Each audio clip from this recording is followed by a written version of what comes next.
Assalamualaikum students, how are you all? I hope you all are fine. So students, today we will learn about tenses which is linked to our verb which we have learned in detail. So what are tenses? Let's see. So students, here is the definition of tenses. So the tense is the change of form in a verb to express the time of an action.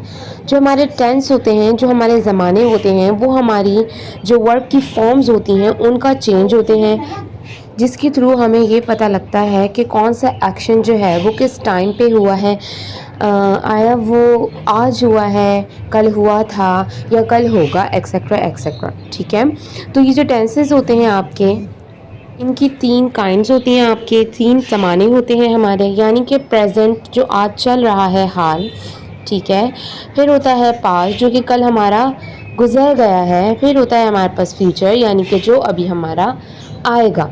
ठीक है, इसी तरीके से हर एक जो tense होता है हमारा, हर एक जो ज़माना होता है उसकी और सब डिविजन्स भी होती हैं. ठीक है, जैसे अभी हम स्टार्ट में इंडेफिनिट करेंगे, then continuous, then perfect, then perfect continuous. ठीक है, तो उनको इवेंचुअली हम उनकी ट्रांसलेशन के साथ लेते हुए चलेंगे. ठीक है, ताकि हम उसको अच्छी तरीके से अंडरस्टैंड कर पाएँ. सो हमारा आज का जो टॉपिक है वो प्रेजेंट टेंस से रिलेटेड है, यानी कि आज जो हम काम करते हैं उससे रिलेटेड है. ठीक है, so let's see. Sir students, यहाँ पे मैंने आप लोगों को प्रेजेंट डेफिनेट का एक स्ट्रक्चर दिया है कि हमारा जो टेंस है वो किस तरीके से क्रिएट होता है, उसके अंदर क्या क्या चीज़ें चाहिए होती हैं.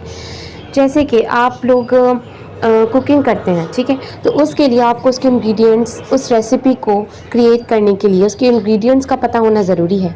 सिमिलरली हमारे टेंसेस को भी आप रेसिपी समझ सकते हैं कि हर टेंस की रेसिपी थोड़ी थोड़ी सी डिफ़िकल्ट है एक दूसरे से, बट बेसिक वही है. यहाँ पे भी आपके पास जो मेन चीज़ है जिसका हर टेंस में होना ज़रूरी है वो आपका सब्जेक्ट, आपका वर्ब और आपका ऑब्जेक्ट है. ये एक इम्पॉर्टेंट चीज़ है जो आपको अपने हर टेंस में मिलेगी. बाकी थोड़ी बहुत जो इसके अंदर चेंजेस आएंगी वो इनकी रेसिपी की चेंजेस होंगी, बिकॉज सब एक दूसरे से थोड़ी अलग अलग सिचुएशंस वाले होते हैं. ठीक है, तो आज जो हम समझने वाले हैं, आज हम प्रेजेंट डेफिनेट को समझने वाले हैं. ठीक है, तो सब्जेक्ट में आपका वो बंदा आ जाता है जो काम कर रहा होता है. ठीक है, तो he, she, it, name, we, you, they, etcetera, ये सारे जो हैं लोग हैं जो कि काम करते हैं सेंटेंस में. ठीक है, काम करने वाले होते हैं. जैसे कि अभी मैं आपको पढ़ाती हूँ, ठीक है, तो मैं जो हूँ अभी सब्जेक्ट हूँ.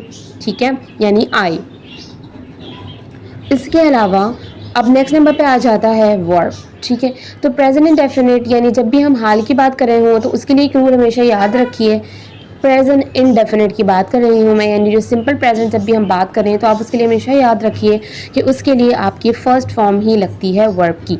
अच्छा जी, हम जो है वर्ब के अंदर मैंने आपको थोड़ा सा गो थ्रू करवाया था वर्ब की फॉर्म्स के बारे में.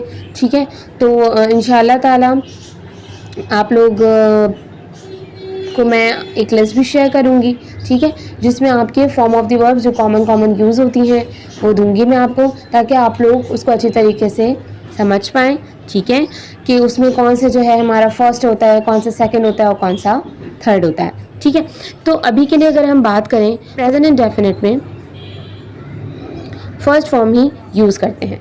ठीक है, सो जी नेक्स्ट हमारे पास आ जाता है हमारा ऑब्जेक्ट.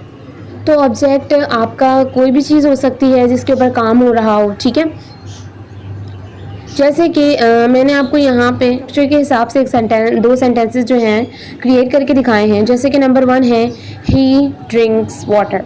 ठीक है, अब ही हमारा सब्जेक्ट है, पीना जो है हमारा वर्ब है. ठीक है, और वाटर जो है, पानी जो है, वो हमारा ऑब्जेक्ट है जिसके ऊपर ही काम कर रहा है. ठीक है, यानी पीने का काम जो है वो वाटर के ऊपर हो रहा है और कौन कर रहा है, ही. ठीक है, इसी तरीके से नंबर 2 में अगर आप लोग देखें तो I live in Karachi. I subject है, लिव रहना जो है वो आपका वर्ब है, ऑब्जेक्ट कराची जो है वो एक ऑब्जेक्ट है जिसके ऊपर काम हो रहा है, यानी रहना कहाँ पे हो रहा है, कराची में. ठीक है, तो इस तरीके से जो है आपका प्रेजेंट इंडेफिनिट का कुछ स्ट्रक्चर होता है. अच्छा, इसके अंदर जो है आपके पास जो है आपको नज़र आ रहा होगा, जो मैंने पहली एग्जांपल लिखी है उसमें मैंने ड्रिंक के साथ एस भी लगाया है, जबकि हमारा जो वर्ब होता है वो जस्ट ड्रिंक होता है। तो हम इसके साथ एस और ई एस क्यों लगा रहे हैं, ठीक है, तो हम उसको भी देखते हैं। और अगर आप नीचे वाली एग्जांपल देखें, आई लिव इन कराची, तो उसके अंदर मैंने एस और ई एस का इजाफा नहीं किया है।